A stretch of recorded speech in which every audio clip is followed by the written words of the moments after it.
CPM-ന്റെ ഭരണകാലത്ത് നടന്ന ശബരിമല സ്വർണ്ണക്കൊള്ളയിൽ മറുപടി പറയേണ്ടത് ആരാണ്? കോൺഗ്രസ് മറുപടി പറയണം. പിണറായി വിജയൻ ഭരിക്കുന്ന കേരളത്തിലെ സ്വർണ്ണക്കൊള്ളയിൽ മറുപടി പറയേണ്ടത് ആരാണ്? അത് സോണിയാഗാന്ധി പറയണം.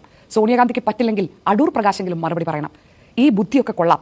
പക്ഷേ കേരളത്തിലെ ജനങ്ങൾ തദ്ദേശ തെരഞ്ഞെടുപ്പിൽ മുഖ്യമന്ത്രിയോടും പാർട്ടിയോടും എന്തോ പറയാൻ ശ്രമിച്ചിട്ടുണ്ട്. അതൊന്ന് ശ്രദ്ധിച്ച് കേൾക്കാൻ ശ്രമിക്കുന്നത് നല്ലതാണ്. ഏതാണ് ചോദ്യം, ഏതല്ല ചോദ്യം എന്നൊക്കെ തിരിച്ചറിയാൻ തീരെ ശേഷിയില്ലാത്തവരാണ് കേരളത്തിലെ ജനങ്ങൾ എന്ന അമിതമായ ആത്മവിശ്വാസം അത്ര നല്ലതല്ല. അതിപ്പോൾ സ്വർണ്ണക്കൊള്ളയുടെ കാര്യത്തിലായാലും വെള്ളാപ്പള്ളിയുടെ കാര്യത്തിലായാലും. ഇവർ ശരിക്കും എന്താണ് ആഗ്രഹിക്കുന്നത്?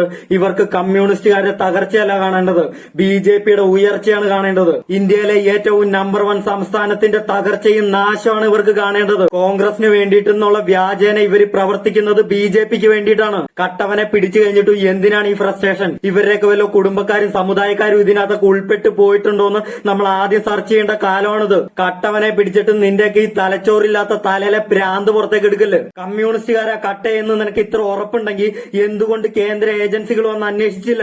എന്തുകൊണ്ട് ഒരു തുമ്പ് പോലും അവർ കണ്ടുപിടിച്ചില്ല? കട്ടത് കോൺഗ്രസും പൂജാരിമാരും തന്ത്രിമാരും എന്നറിഞ്ഞപ്പോ എന്തൊരു പ്രഷറാ നോക്ക്. BJP ഭരണത്തിൽ കയറിയ പിന്നെ എത്ര ഭീകരാക്രമണങ്ങൾ ഇവിടെ നടന്നിട്ടുണ്ടെന്ന് നിങ്ങൾക്ക് വല്ല ഐഡിയ ഉണ്ടോ? ഇതിന്റെയൊക്കെ ഉത്തരവാദിത്തം BJP സർക്കാരിന്റെ തലയെ കെട്ടിവെക്കാനുള്ള ആർജവം നിങ്ങൾക്കുണ്ടോ?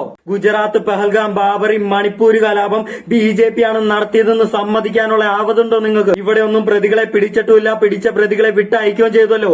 നിങ്ങൾക്ക് എന്തെങ്കിലും തൊള്ള തുറന്ന് പറയാനുണ്ടോ? ജനങ്ങളും മനസ്സിലാക്കണം, കോൺഗ്രസിന് വേണ്ടി കമ്മ്യൂണിസ്റ്റുകാരെ തള്ളി പറയുന്നതിന്റെ കാരണം BJPക്ക് വഴി തുറക്കാനാണ്. ഇവർക്ക് വർഗീയ രാഷ്ട്രീയം അഴിച്ചുവിടാനാണ് ഇവിടെ. അമർനാഥ് ടെററിസ്റ്റ് അറ്റാക്ക് 19 മരണം, സുൻജുവാൻ അറ്റാക്ക് 5 ആർമി ഉദ്യോഗസ്ഥര് മരിച്ചു, കാശ്മീർ അറ്റാക്ക് 40 മരണം, ജമ്മു ബസ് സ്റ്റാൻഡ് സ്ഫോടനം 37 CRPF സൈനികർ മരിച്ചത്, രജൌരി ആക്രമണത്തിൽ 4 സോൾജേഴ്സ് മരിച്ചു, കാശ്മീർ ബസ് അറ്റാക്ക് 9 മരണം. ഈ തീവ്രവാദ സംഘടനയെ തടയാനുള്ള ആംബിയർ ഉള്ള ഒരു കോൺഗ്രസുകാരനെങ്കിലും നിങ്ങളൊന്ന് കാണിച്ചു തരണം. തീവ്രവാദ സംഘടനകൾക്ക് വെള്ളവും വളം ഒഴിക്കാൻ കമ്മ്യൂണിസ്റ്റുകാരെ നെഞ്ചത്തേക്ക് കയറല്. പ്രതികളെ കിട്ടിയിട്ടും കമ്മ്യൂണിസ്റ്റുകാരെ നെഞ്ചത്ത് കയറി നിരങ്ങാൻ നിനക്കൊക്കെ നാണാവൂല? ഉളുപ്പുണ്ടോ ലേശം?